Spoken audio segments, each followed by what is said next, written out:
It's my pleasure to welcome Professor Eric Tsui from Polytechnic University to share your view with us on big data research. But recently, big data actually created lots of expectations, both from the academia and researcher. But I think many people, including some researchers, actually they confuse big data set with big data.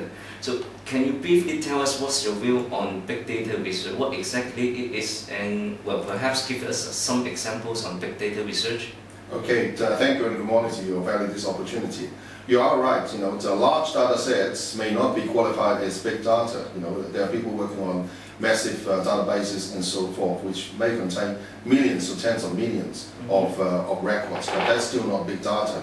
In the big data era, we are not just defining big data as purely the volume of the data, but also the velocity, the usages, and the potential implications of analyzing and sense-making on that huge amount of data as well. Now, just a brief example of an application. I learned that, for instance, for the last few years, the US Center for Disease Control has adopted an alternative measure to report and detect about the outbreak of epidemic diseases.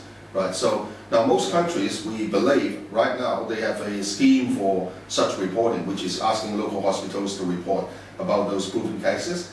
Now that may be a bit too slow by the time that all the hospitals have reported all these cases to the Central Health Authority. So Google came to the rescue and worked with American CDC. Google apparently every 2 hours accumulates something like 15 million search strings, search queries, okay?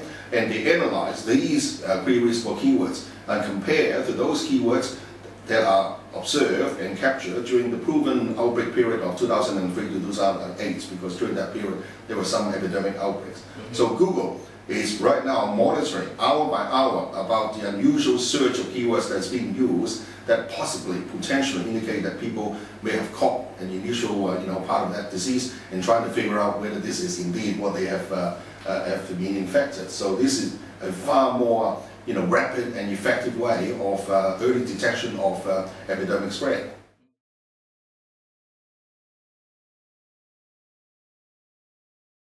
So in that sense, well, can you please tell us some tips on doing big data research?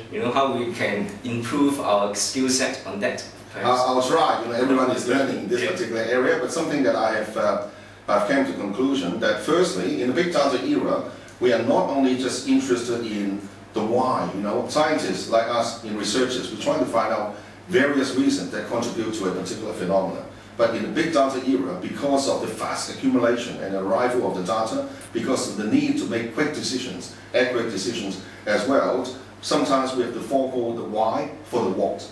So more like what has happened and what needs to be done. Right? And this translates to a significant degree of paradigmatic shift, which require all of us, including ourselves, I suppose, to unlearn from that kind of decision-making principles. And secondly, I believe a lot of algorithms still need to be developed, because in the big data era, we're going for approximation in addition to just exactness. Sometimes we even have to forego exactness and go for approximation because of speed. And therefore, many of the algorithms that is being developed in the big data, in the machine learning days, may not be applicable.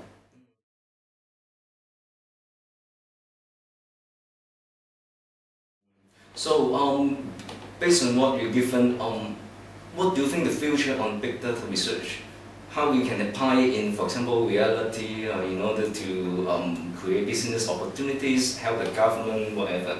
Right, this is obviously another very important question. I'm led to believe that a new discipline called data science is rapidly emerging. Now, data science as a discipline, we have to train up people with competencies not just on the statistical and technological usage of the data, but also with good business acumen to identify, exploit, and create opportunities for applying big data. Now, the data can be historical data, existing data, past data, and data that's being collected on the go. So data science, it's a very exciting discipline. I believe up to 6 American universities currently are putting together this curriculum. So in the short term, perhaps the safe way to go with it is to start analyzing some open linked data, because those are the data that are available, accessible, and it's already metadata tagged. So sometimes even semantically qualified. as well. So those would serve as a good foundation for us to spearhead research into big data until more and more capable data scientists are available in the market. Oh, okay. Well, this is a very interesting view, and I hope our audience can learn a lot from this conversation. Thank you very much. Thank you.